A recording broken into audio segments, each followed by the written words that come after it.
ఈ భూమి మీద నివసిస్తున్న మనము, మన యొక్క నివాసము శిథిలమైపోతుంది అనగా ఏమిటి? ఈ లోకంలో విశ్వాసులు వెలిచూపు వలన కాక దేనిని బట్టి నడుచుకోవాలి?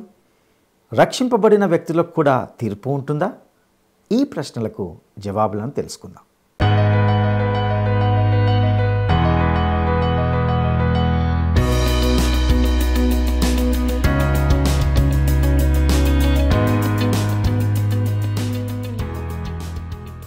క్రీస్తునందు ప్రియమైన ప్రేమధార టీవీ వీక్షకులందరికీ మన ప్రభువును రక్షకుడైన యేసు క్రీస్తు మహిమాన్వితమైన నామంలో శుభములు తెలియజేస్తున్నాం.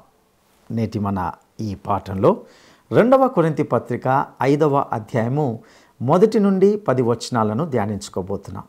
ఇందులో పౌలు తన పరిచర్య నిరీక్షణతో కూడినదని వివరించాడు. భూమి మీద మన నివాసము శిథిలమైపోయినప్పటికీ చేతులతో చేయబడక దేవుని చేత కట్టబడిన నిత్యమైన నివాసము పరలోకమందు ఉన్నదనే నిరీక్షణ పరిశుద్ధాత్మ వలన అతడు పొందాడు.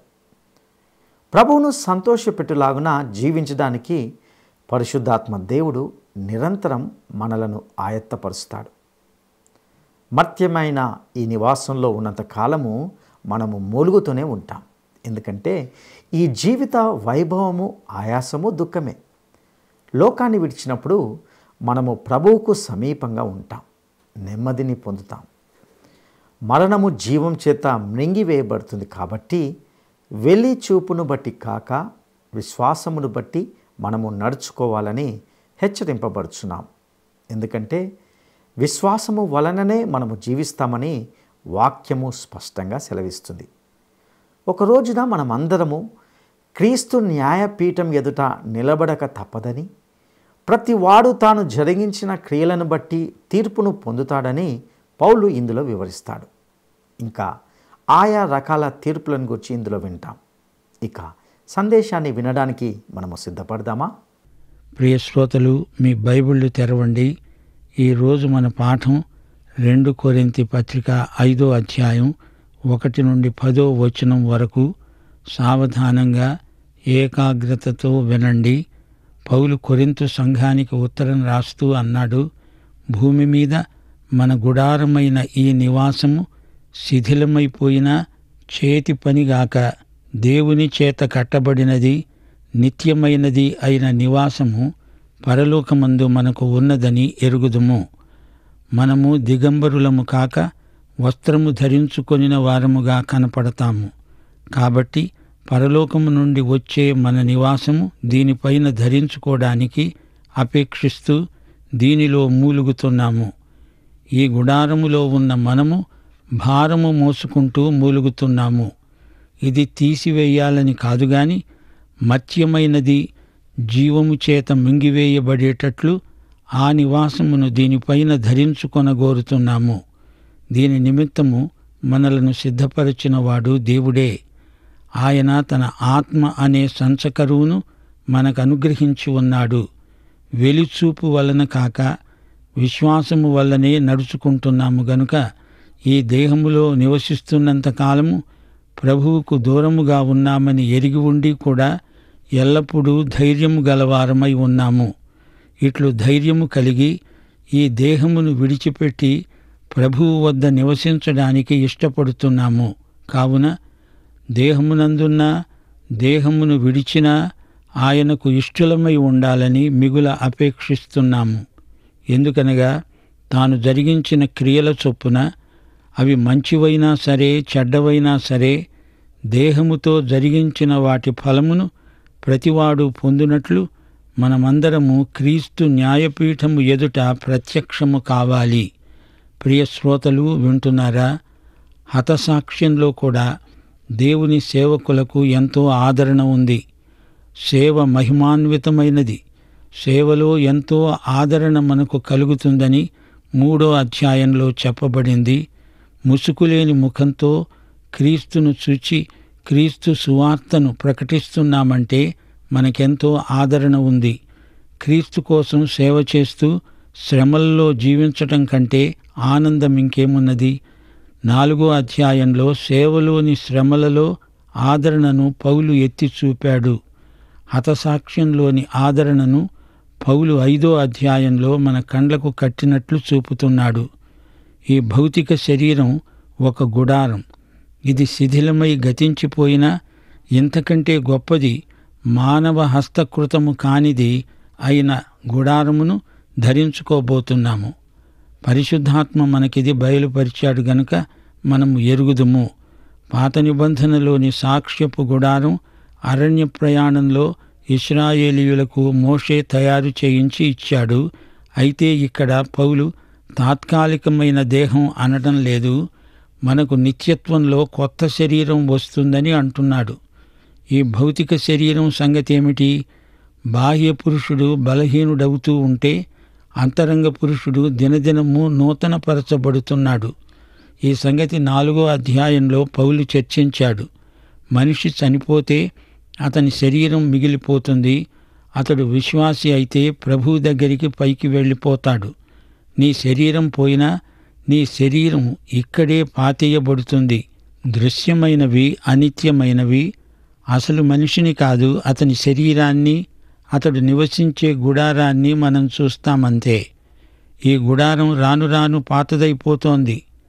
ప్రసంగి 12వ అధ్యాయం 3-4 వచనాలు సొలొమోను అన్నాడు, ఆ దినమున ఇంటి కావలివారు వణుకుతారు, బలిష్ఠులు వంగుతారు, విసిరేవారు కొద్దిమంది అవటం చేత పని చాలించుకుంటారు, కిటికీలలో గుండా చూచేవారు కానలేక ఉంటారు, తిరగటి రాళ్ల ధ్వని తగ్గిపోతుంది, వీధి తలుపులు మూయబడతాయి, పిట్ట కూతకు ఒకడు లేస్తాడు, సంగీతనాదము చేసేవారందరూ నిశ్శబ్దముగా ఉంచబడతారు.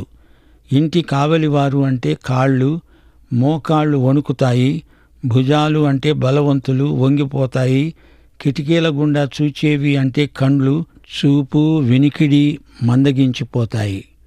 బాహ్య పురుషుడు కృషించిపోతాడు, బాహ్య పురుషుడు వయోవృద్ధుడవుతాడు. దృశ్యమైనవి అశాశ్వతమైనవి, అనిత్యములు. అంతరంగ పురుషుడు ఆధ్యాత్మిక వ్యక్తి.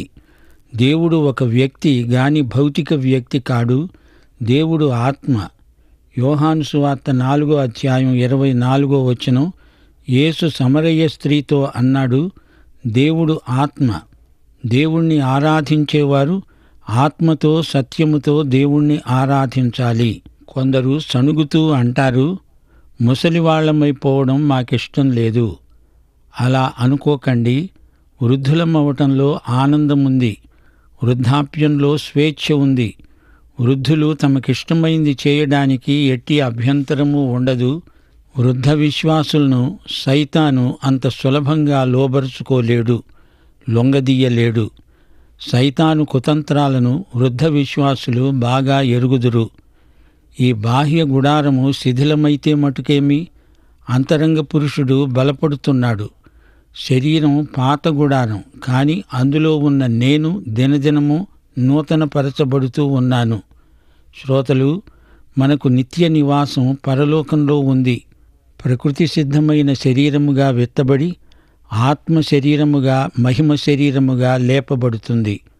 పరలోకానికి సరిపోయే శరీరమిచ్చి మనల్ని పరలోకంలో ఆయన చేర్చుకుంటాడు. ఈ మత్స్య శరీరంలో ఉండి మనం మూలుగుతున్నాము. బాహ్య పురుషుడు కృషిస్తూ ఉండగా మూలుగు ఎక్కువవుతుంది, అది సహజమే. త్వరలోనే యేసు ప్రభువు మధ్యాకాశానికి వస్తాడు. మనం ఎత్తబడతాము.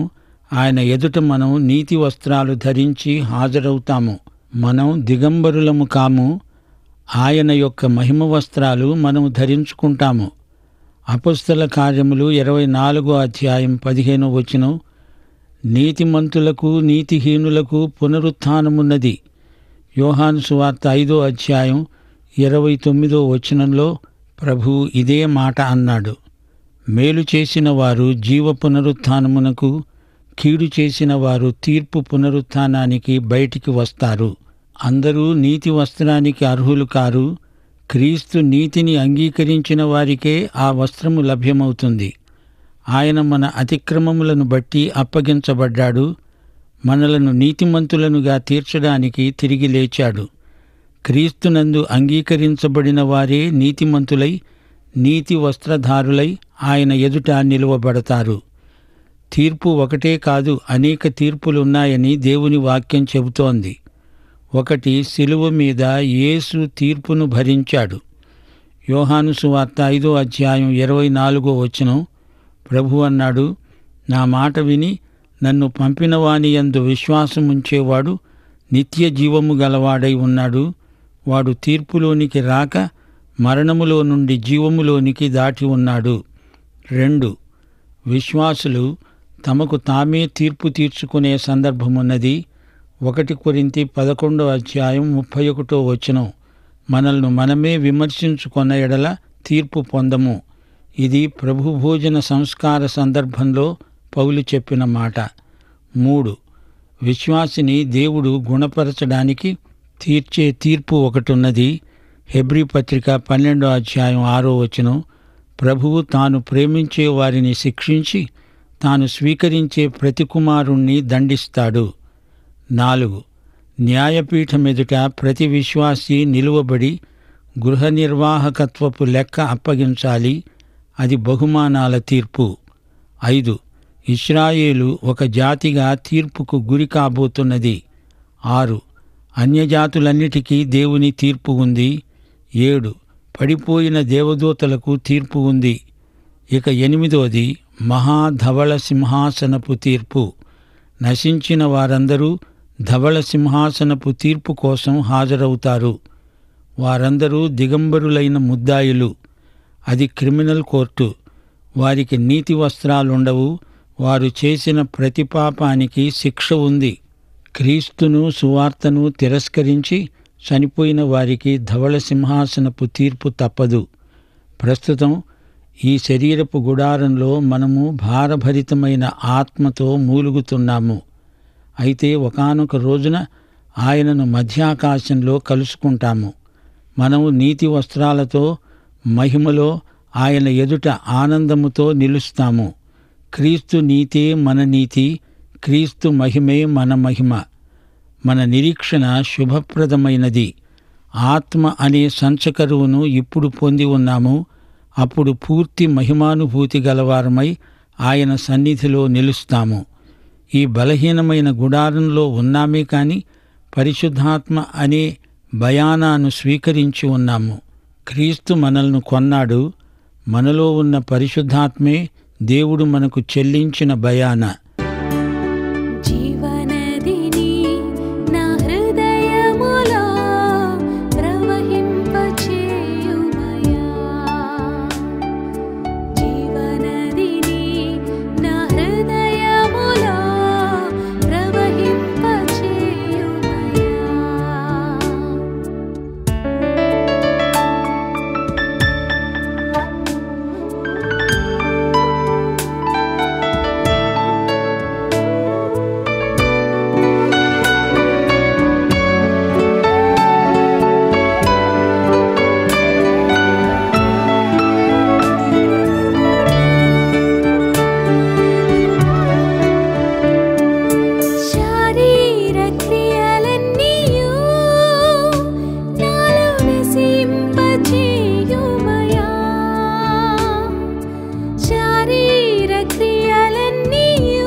ఈ పాత కొంపను ఖాళీ చేసి త్వరలో ఒకానొక రోజున వెళ్ళిపోతాము, ఎత్తబడతాము, ప్రభువును కలుసుకుంటాము. మనకు మహోజ్వలమైన భవిష్యత్తు ఉన్నది. ఈ పాత గుడారం ఎన్నోసార్లు చినిగితే మాసికలు వేయబడింది, ఎన్నో దెబ్బలు తిన్నది, కోలుకున్నది. ఈ శరీరానికి ప్రస్తుతం అలవాటు పడ్డాము. ఈ శరీరంతో ఉన్నంతకాలం ప్రభువుకు దూరంగా ఉన్నట్లే.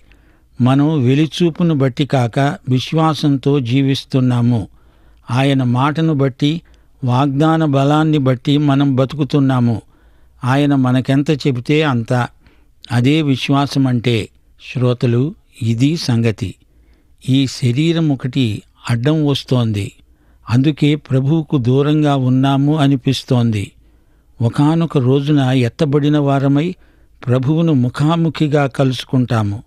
శరీరం చస్తుంది గాని ఆత్మకు మరణం లేదు. ఆత్మ శరీరాన్ని విడిచి ప్రభువు వద్దకే వెళ్ళిపోతుంది. చనిపోయేది, పెద్ద నిద్రపోయేది శరీరమే. ప్రభువు వచ్చి నిద్రలేపుతాడు. ఈ శరీరం మార్పు చెందుతుంది. కొంతమంది ప్రభువు వచ్చేటప్పటికి బతికే ఉంటారు. వారి శరీరాలు ఆ పళాన మార్పు చెందుతాయి. 1 కొరింథీ 15:51 నుండి 53 వరకు ఇదే సత్యం ప్రస్తావించబడింది. మనమందరము నిద్రించము గాని నిమిషములో, ఒక రెప్పపాటున మనమందరము మార్పు చెందుతాము.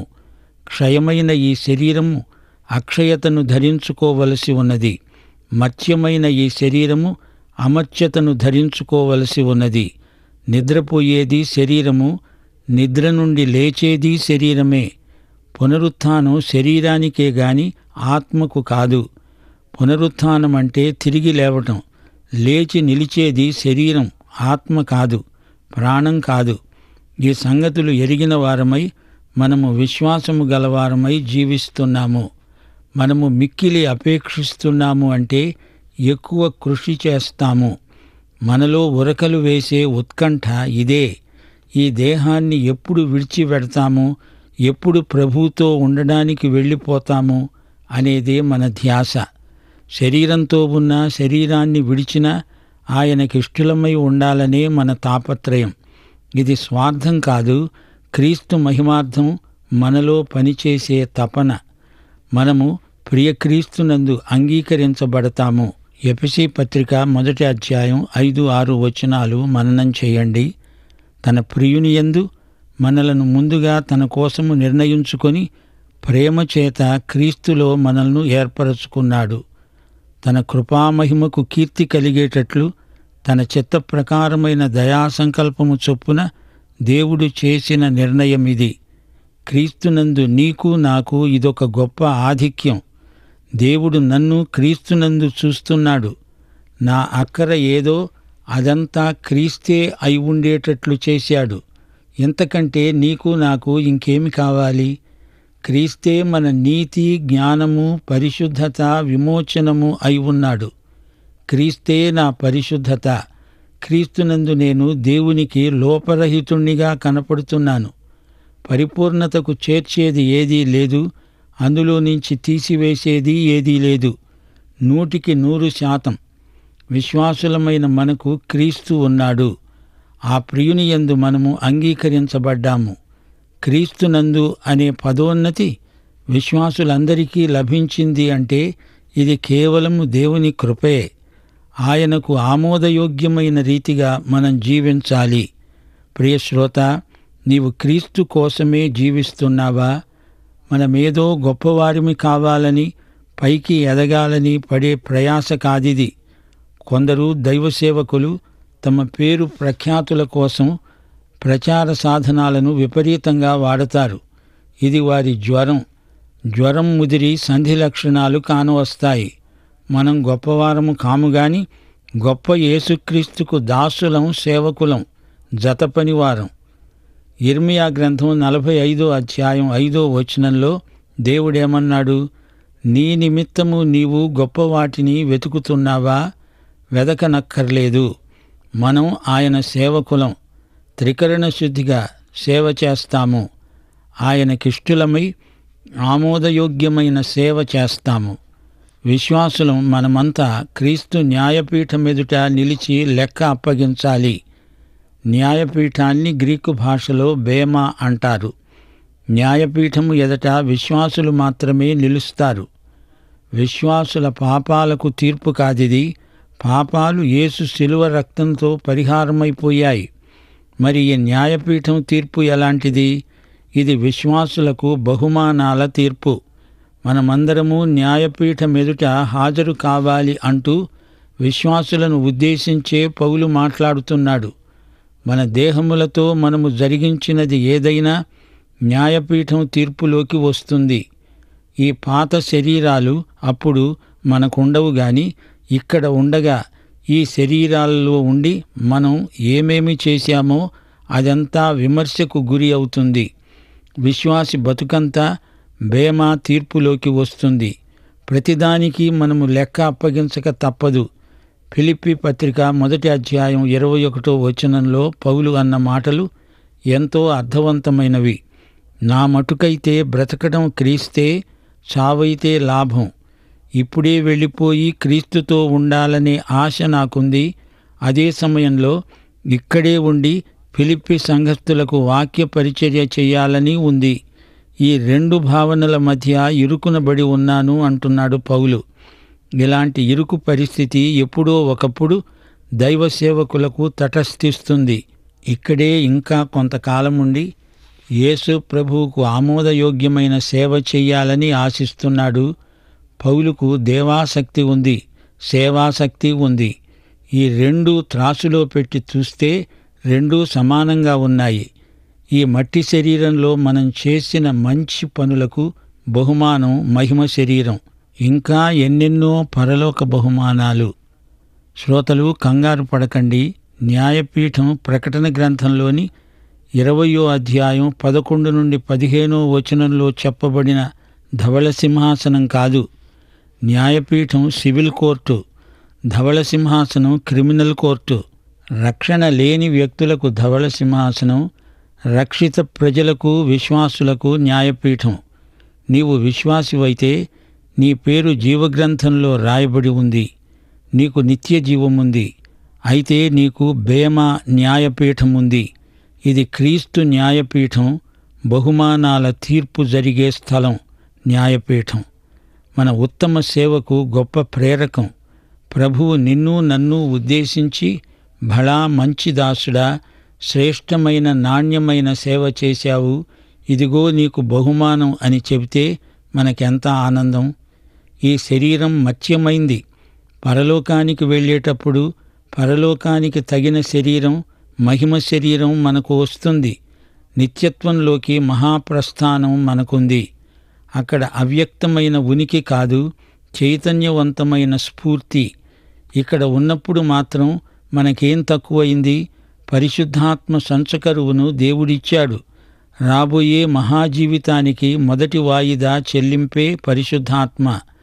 నిత్యజీవాన్ని ఇక్కడే మచ్చుకు రుచి చూపిస్తున్నాడు. ఒక విధంగా చూస్తే విశ్వాసి ఒకే సమయంలో రెండు లోకాల్లో జీవిస్తున్నాడు. ఇక్కడ మన శరీరంతో ఇప్పుడున్నాము, అప్పుడు అక్కడ మహిమ శరీరాలతో నిత్యత్వం గడుపుతాము. రెండందాలా మనం ధన్యులం. మనం మహిమ దిశగా వెడుతున్నాము. అయితే మహిమ ప్రవేశానికి ముందు బేమా న్యాయపీఠపు తీర్పున్నది. విశ్వాసులం మనమంతా క్రీస్తు న్యాయపీఠం ఎదుట మన లెక్కలు అప్పగించాలి. ఇక్కడి మన జీవిత విధానం నిత్యత్వంలో మనం పొందబోయే బహుమానాలకు ఆధారం. దేవుడు రక్షించేది మన శరీరాన్ని, జీవమును, ఆత్మను. ఫిలిప్పీ పత్రిక 3వ అధ్యాయం 20 నుండి 21వ వచనం వరకు మన పౌరస్థితి పరలోకమందున్నది. అక్కడ నుండి ప్రభువైన యేసుక్రీస్తు అను రక్షకుని కోసం కనిపెట్టుకొని ఉన్నాము. ఆయన మన దీన శరీరమును తన మహిమగల శరీరమునకు సమరూపము గలదానిగా మారుస్తాడు. 1 యోహాను 3వ అధ్యాయం 1-2 వచనాలు. ప్రియులారా, ఇప్పుడు మనము దేవుని పిల్లలమై ఉన్నాము. ఆయన ప్రత్యక్షమైనప్పుడు ఆయన ఉన్నట్లుగానే ఆయనను చూస్తాము గనుక ఆయనను పోలి ఉంటాము.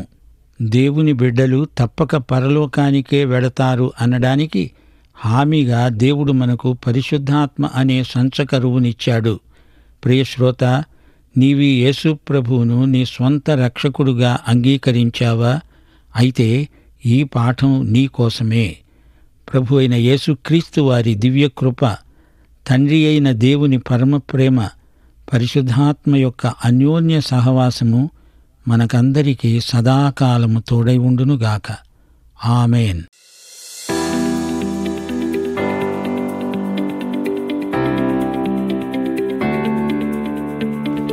ఈ అధ్యాయంలో శిథిలమైపోయే మానవుని భౌతిక శరీరము దేనితో పోల్చబడింది? ఈ అధ్యాయంలో శిథిలమైపోయే మానవుని భౌతిక శరీరము దేనితో పోల్చబడింది? 1. మురికి గుడ్డలతో, 2. గుడారంతో, 3. దేవుని మందిరంతో. ప్రియులారా, ఇంతవరకు మనము 2వ కొరింథీ పత్రిక 5వ అధ్యాయము 1 నుండి 10 వచనాల ద్వారా అనేక సత్యాలను నేర్చుకున్నాం. ఇందులో అపోస్తలుడైన పౌలు భూమి మీద మన శరీరం అనే నివాసము శిథిలమైపోయినప్పటికీ మనకు నిత్యమైన నివాసము పరలోకమందు ఉన్నదనే నిరీక్షణ ఉన్నదని ఆదరిస్తున్నట్లుగా చూస్తాం. ఒక మనిషి చనిపోతే అతని శరీరం మిగిలిపోతుంది. అతడు విశ్వాసి అయితే ప్రభు వద్దకు కొనిపోబడతాడు. లోకాన్ని విడిచినప్పుడు మనము ప్రభువుకు అతి సమీపంగా ఉంటాం, నెమ్మదిని పొందుతాం. మన బాహ్య పురుషుడు కృషించిపోతాడు. అయితే ఆంతరంగిక పురుషుడు మాత్రము ఆధ్యాత్మిక వ్యక్తిగా ఉంటాడు. అతడు ఆధ్యాత్మికంగా అనుదినము నూతనపరచబడాలి. మనం ఒకరోజు ప్రభువును మధ్యాకాశంలో కలుసుకుంటాం. మనము మహిమతో ఆయన ఎదుట ఆనందంతో నిలుస్తాం. క్రీస్తు నీతే మన నీతి, క్రీస్తు మహిమే మన మహిమ. మన నిరీక్షణ శుభప్రదమైనది. క్రీస్తును విశ్వసించిన ప్రతి ఒక్కరికి మహోజ్వలమైన భవిష్యత్తు ఉంటున్నది. శరీరానికి మరణం ఉంటున్నది, కానీ ఆత్మకు మరణం లేదు. దేవుని కృపను పొందిన మనము ఆయనకు ఆమోదయోగ్యమైన రీతిగా జీవించాలి. ఎందుకంటే విశ్వాసులుగా మనము ఒకరోజు క్రీస్తు న్యాయపీఠం ఎదుట నిలబడబోతున్నాం. మనము చేసిన క్రియలను బట్టి దేవుడు విశ్వాసులకు తీర్పును తీరుస్తాడు. వారి వారి పనులను బట్టి దేవుడు పరలోక బహుమానాలను ఇస్తాడు. ప్రతి దానికి మనము దేవునికి లెక్క అప్పగించక తప్పదు. అయితే రక్షింపబడని వారికి మాత్రము ధవల సింహాసనం ఎదుట అంతిమ తీర్పు ఉంటుంది. అది ఎంతో భయంకరమైనది. ప్రియ సహోదరుడా, సహోదరి, ఈ తీర్పును తప్పించుకోవాలంటే క్రీస్తును నీ రక్షకునిగా అంగీకరించాలి. నీవు ఆయనను నీ రక్షకునిగా స్వీకరించావా? అట్టి కృప దేవుడు నీకు దయచేయునుగాక. దైవాశీస్సులు.